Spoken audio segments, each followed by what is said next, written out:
విజయవాడ ఇంద్రకీలాద్రి అమ్మవారి ఆలయంలో భవానీ దీక్ష విరమణలు రెండో రోజు కొనసాగుతున్నాయి. ఇవాళ భవానీలు పెద్ద సంఖ్యలో కాలినడకన తరలివస్తున్నారు. ఈ సందర్భంగా ఇంద్రకీలాద్రి అమ్మవారిని హోమ్ మినిస్టర్ వంగలపూడి అనిత దర్శించుకున్నారు.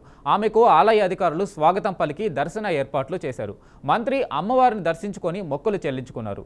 అనంతరం భవానీ విరమణలకు సంబంధించి ఏర్పాట్లను హోమ్ మినిస్టర్ వంగలపూడి అనిత అడిగి తెలుసుకున్నారు.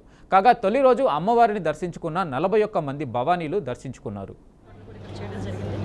అదే రకంగా భవానీ దీక్షల విరమణ సందర్భంగా ఈరోజు విజయవాడ ఇంద్రకీలాద్రి అంతా కూడా చాలా అంగరంగ వైభవంగా ఏర్పాట్లు చేయడం జరిగింది.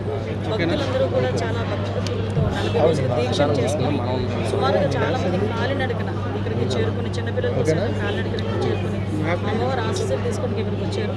మనందరం కూడా చూసాం.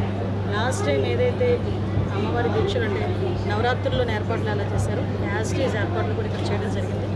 అదే రకంగా ఈరోజు ఇక్కడ అమ్మవారికి దర్శనం చేసుకుని వచ్చిన భక్తులందరికీ కూడా అన్ని సదుపాయాలు ఎండోమెంట్ డిపార్ట్మెంట్ వాళ్ళు, అదేవిధంగా పోలీస్ డిపార్ట్మెంట్ వాళ్ళు చాలా చక్కగా చేశారు. నేను అందరితో కూడా మాట్లాడడం జరిగింది.